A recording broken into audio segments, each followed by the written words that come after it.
This is a question that arises in everyone's mind. Doctors are supposed to treat patients, doctors are supposed to take care of patients, and that is what they do. Yet there are times when law intervenes and punishes a doctor. Next slide, please.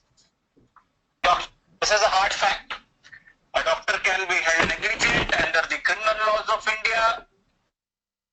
Doctors can be held negligent under civil laws of India. When a doctor is negligent, a patient can sue a doctor before various courts. The patient can go before an ordinary civil court and file a suit for damages. The patient can go before a criminal court and ensure that the doctor is punished. The patient also has the option of going before the medical council and starting disciplinary proceedings against the doctors. If the doctor or the hospital happens to be a government hospital, then the option of approaching the writ courts, that is the higher constitutional courts, the Supreme Court of India, the High Court of India is there, as well as the Human Rights Commission. But most of the cases that are filed against doctors are filed in consumer courts. What happens when a doctor is held negligent? Doctor can lose license to practice. Doctor can be imprisoned. In fact, under section 304A of the Indian Penal Code, if a death has occurred due to negligence, 2 years is the maximum imprisonment that the doctor may have to undergo. Doctor may have to pay a fine. Fine in a criminal court, damages in a civil court, or the doctor may have to pay compensation, and that too in a consumer court. Next slide.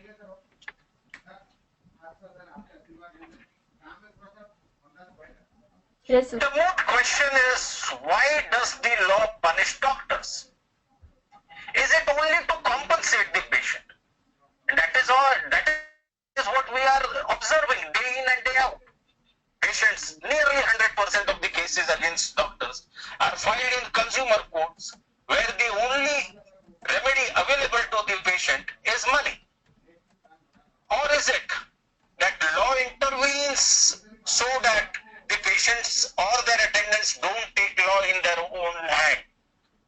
Something that in legal parlance, in legal jurisprudence, we call as doctrine of retribution. This would minimize violence against doctors. Or is it to discipline doctors, have a deterring effect, so that doctors discharge their duties in a proper and legal way? Or is it something else? Next slide. Friends, the only purpose why law punishes a doctor is to ensure and enhance patient safety. There is no other purpose for law to intervene when a doctor treats a patient, but to ensure that the patient's safety is not compromised in any way. Next slide.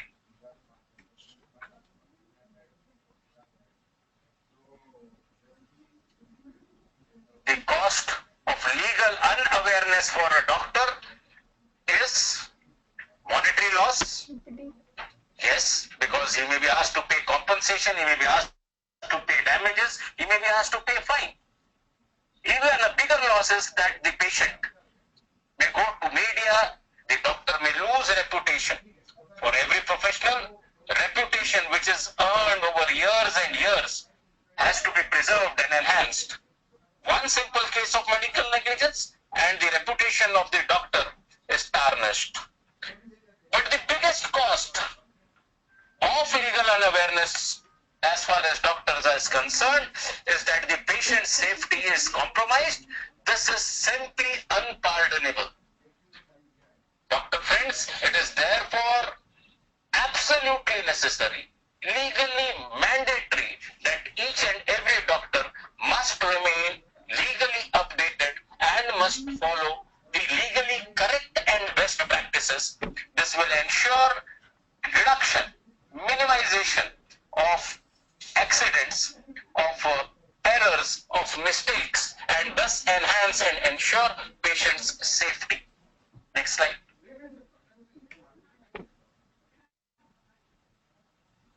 slide, please. Yes, sir. Next slide. Having said that, the next question from a doctor's perspective is, how does a doctor keep himself or herself updated? There is a written law for doctors. The Medical Council of India, regulatory authority, it has drafted, and the Indian Medical Council Professional Conduct Etiquettes and Ethic Regulation 2002. It has been published in the Gazette in April 2002. The last amendment to this law has come in February 2016. It is a simple A4 sized 6-page document, not very hard to read, to understand. After all, it has been drafted by Medical Council of India, a body of doctors themselves. This is the least that each and every doctor must do to keep himself or herself legally updated. Next slide, please.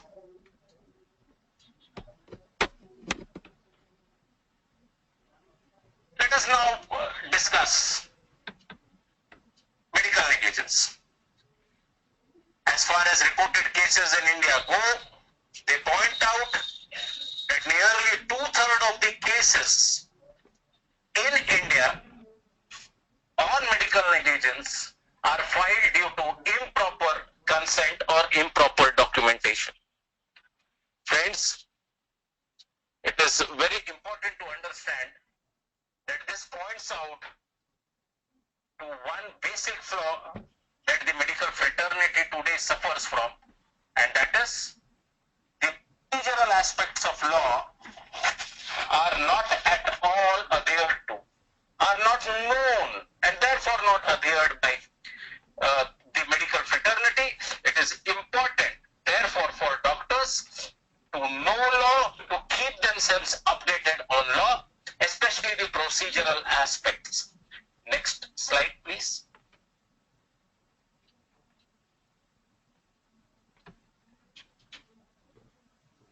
Next slide, please. With that, friends, let us update ourselves with some very recent but significant changes that have happened in law today. The most significant change that seems to be happening is that the experience of a doctor is being taken into account by courts in cases of medical negligence. Earlier, only the qualification of a doctor was questioned. If the doctor had the requisite qualifications, then he was not held negligent. But slowly courts seem to be moving towards experience also. The day is not far when the courts will ask doctors whether in a high-risk case or a critical patient, the doctor had the requisite amount of experience before accepting the patient or not. As of today, courts are pronouncing judgments holding doctors not negligent if they have bigger number of experiences. Second significant change that we have been observing, and this has been observed for the last 2 years, is that allegations of medical negligence are being made only to avoid payment of fees. And this can be seen very clearly. Even courts are observing, commenting against patients, doctors, hospitals, and even patients need to know about this. Patients are increasingly showing only hospitals and not doctors. This is a very recent trend. Nearly 80% of the cases that are filed today, hospitals are invariably involved in them. This was not the case earlier. General practitioner, family physicians, doctors practicing in their consulting chambers, They were also sued, but today it seems that majority of the cases are the ones where the patient has visited a hospital, consulted a doctor in the hospital or undergone surgery in a hospital, and thereafter he is suing the hospital and the doctor. One very significant aspect, very noticeable, that we have observed is surgeons being sued for going on planned leave or remaining absent during the post-surgery period. Surgeons need to know that their duty does not come to an end merely by performing the surgery. Post-surgery care is an integral part of the surgeon's duty. Any failure to provide post-surgery care is viewed adversely by the courts. Emergencies, of course, would be an exception. And emergencies of the doctors, emergencies of the patients. If an emergency patient comes in and the doctor is going on a planned leave, the doctor can very well disclose this fact to the patient. And thereafter, if both the patient and the doctor agree, the doctor can accept the patient, perform this surgery, and hand over post-surgery care to competent substitutes. In case the doctor has an emergency, the doctor can leave, and the emergency obviously has to be a personal emergency. The doctor can leave the patient and proceed on personal emergencies. The only precaution that doctor needs to take is to see that a proper, competent, qualified, experienced substitute is there to take care of the patient. Allegations relating to misdiagnosis, delayed diagnosis, they have doubled. They are increasing at a very alarming rate. Today, patients are even questioning doctors on the selection of the other consultant when a patient is referred to another consultant. The patient's allegations are, hey doctor, why did you refer me to Dr. X? You wanted a cardiac opinion, you wanted an anesthetist opinion, I could have got it from any doctor. The courts have refrained till date from holding any doctor negligent or deficient in service for referring a patient to a particular doctor, but such allegations are surfacing with alarming rate. When a doctor happens to be a patient, or when a relative of a doctor happens to be a patient, then the probability of such patients going to court increases manifold. This is one very interesting aspect that we have observed in the last few months. Next slide.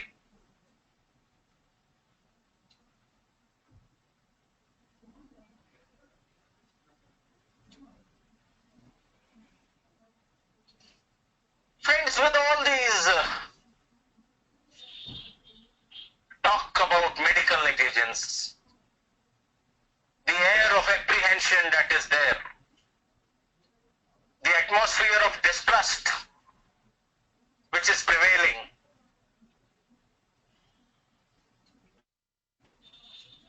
the relationship between a doctor and a patient is at an all-time low. I'm also aware that the apprehension, anxiety amongst doctors about legal problems is far too high. I just want to assure doctors that law in India, legally speaking, technically speaking, favors doctors and not patients. Two simple yet legal aspects to buttress my contention, my submission. Number one, proving negligence in a court of law is a tough job for a trial lawyer. If you have a friend who conducts trials, do ask him if he has conducted a trial in a case of negligence. A civil trial or a criminal trial, it hardly matters. And if he has conducted a trial, he will be ready to share his experiences, and at the end of it, he will admit before you that conducting trial in a case of negligence happens to be the toughest job for a trial lawyer. The reason is very simple. Negligence has nothing to do with the overt actions. It is simply a state of mind. A person may be diligent, he may be careless, he may be negligent. The line dividing negligence and carelessness is far too thin. The second point. We in India, we follow English law. World over, Commonwealth countries, they follow English laws. There is another side which is the American system also. The English system happens to be pro-professional, whereas the American system happens to be pro-victim. In America, when an injured person comes to the court, law presumes that the doctor was negligent. Legal proceedings of an adverse outcome start on the footing that the doctor or hospital was negligent. That is not the case in India. That is not the case in England. Law here presumes that if a qualified professional has performed his or her duty, it has been performed correctly. It has been performed legally proper. If the standard of care that law expects has been followed. This is a big difference. Let me illustrate it. A patient has lost his eyes. He goes in before the American courts. He simply has to make one small statement. I had undergone a surgery, and this was the doctor who had performed surgery. This is the adverse outcome. Law presumes that the doctor was negligent, and it is for the doctor then to prove in the court that he had performed his duty diligently. It is for the doctor to bring medical records, it is for the doctors to bring medical literature, it is for the doctors to bring witnesses. And if the doctor fails, there is a grand jury sitting out there to punish the doctors with heavy compensation. In India, that is not the case. The moment a patient goes to the court and shows his injury, the first question that the court asks is, "Hey doctor, are you qualified?" And once the doctor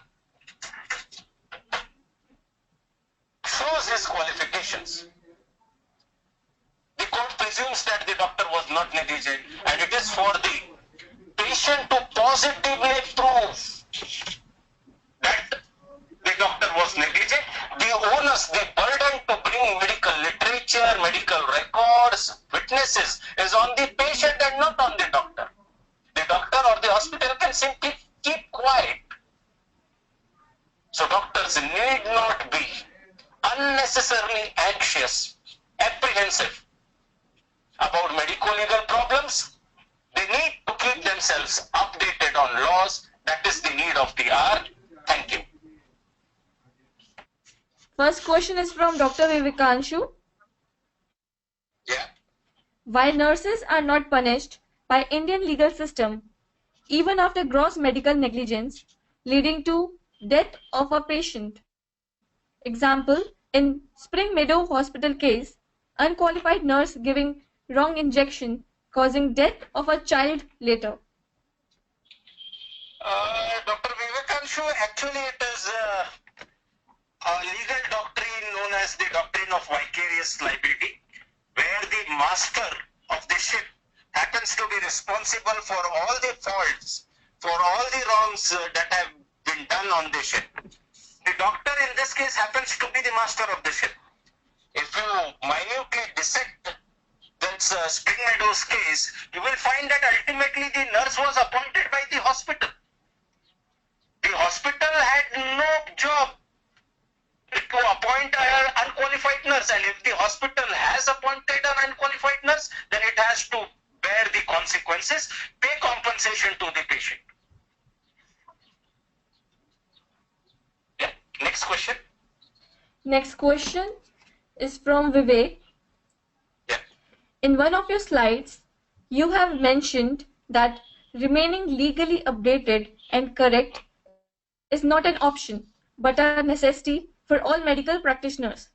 But I am not aware of any avenue or source for updating the doctors with this information regularly. What is the way out? The first way I have already shared with you, that at least the Indian Medical Council regulation that is made or drafted by Medical Council of India, doctors need to be aware. That is the least that they should do. Then there are CMLEs which are being organized by medical associations, which they should attend. Other ways of keeping themselves updated, one of them is we at the Institute of Medicine and Law, we bring out a monthly law reporter for doctors. They can subscribe to it. There are courses, various institutions are holding it.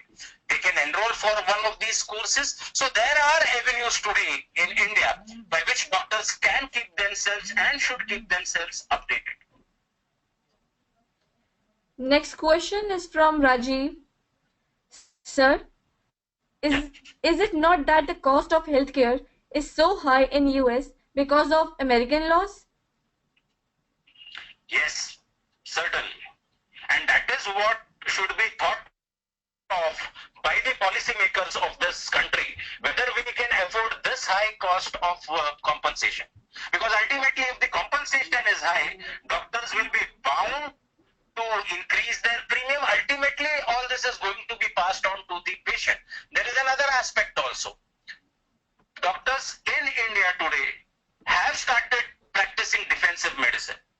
Defensive medicine means that the doctor is prescribing an investigation or a medicine not because the patient needs it, because the doctor needs it for his or her comfort, defense, tomorrow in a court of law. So in a developing nation, a poor nation like India, whether we can afford that, this is the moot question that the policymakers of this country certainly need to take cognizance of. Yeah, Akanksha. Next question is from Rajiv again. What can be done to bring down the incidence of violence on doctors? See, the first thing is we have to educate the patient when the patients are not patients. That's the very important aspect that needs to be addressed. It needs to be addressed by doctors, by NGOs, by media.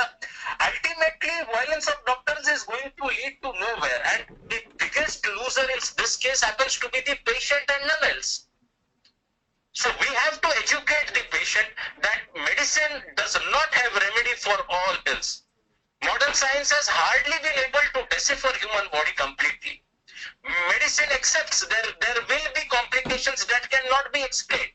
Simply because you have paid money, simply because you have paid money for one of the best doctors, you cannot be assured of cure.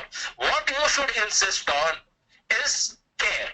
Whether proper care was taken or not, whether proper standard of care was there in the treatment or not, if that is there, then obviously results may or may not come. Next question is from Lavina. The Indian Medical Council regulations of 2002 state that If a doctor receives gifts more than 1000 rupees, he would undergo censure. Does it mean that they are allowed to receive gifts up to 1000 rupees from companies? That is what the law says anyway, Akanksha. This does not happen to be the subject at hand today. Ethically, it is wrong for the doctor to receive even a gift of 1 rupee.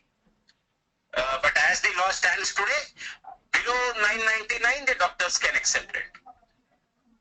I am purely on a legal footing. Okay, going on our next question from Sanjay. For non-allopathic doctors, why it is the state council is deciding whether they should be allopathic medicine or not? No, their state councils cannot decide whether they'll be able to give medicines or not. In some states, the state government, keeping in view the extraordinary condition that exists, the paucity, the scarcity of MBBS doctors, the state government has come out with notifications that certain medicines, certain treatments can be done by non-allopathic doctors. The councils of Ayush or the state medical councils can certainly not take this decision. You are misinformed on that.